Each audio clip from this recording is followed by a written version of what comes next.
Welcome back. A local woman has a big warning for you tonight about some scams on Craigslist that have ripped some people off in the Burlington area. News Channel 5's Mary Morin has the details in tonight's Fraud Squad report.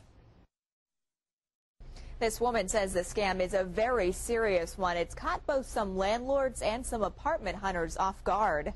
Emily Donath Crawford is a landlord and property manager in the Burlington area. She started posting properties on Craigslist several years ago. People would respond to my ads for apartments in Burlington, and a lot of them said that they lived in the UK.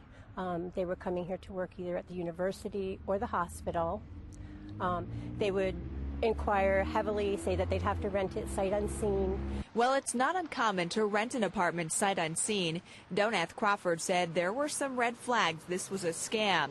She could never contact the person even if they gave her a phone number. They offered several months' rent up front. And a local victim of this scam told her scammers put $2,500 extra in her check.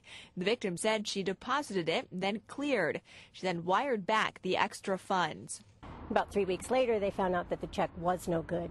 Donath Crawford says the reverse of this scam is also true. She recently found her ads weren't the only ones for her properties on Craigslist.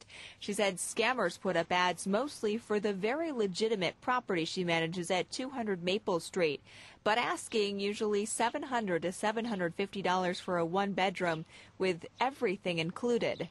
I would say that there's probably no we're talking upscale looking one-bedroom apartments with everything included in the area. You might find an efficiency like that. If it sounds too good to be true, it probably is. Here are some of the other red flags in this scam. The address of the building isn't always posted in the initial ad. They do not always post photos in the ad.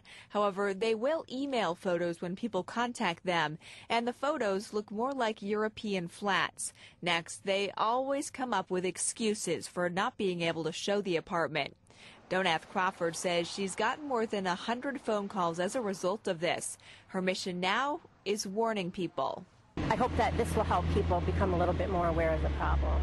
And with this week's Fraud Squad report, I'm Mary Morin.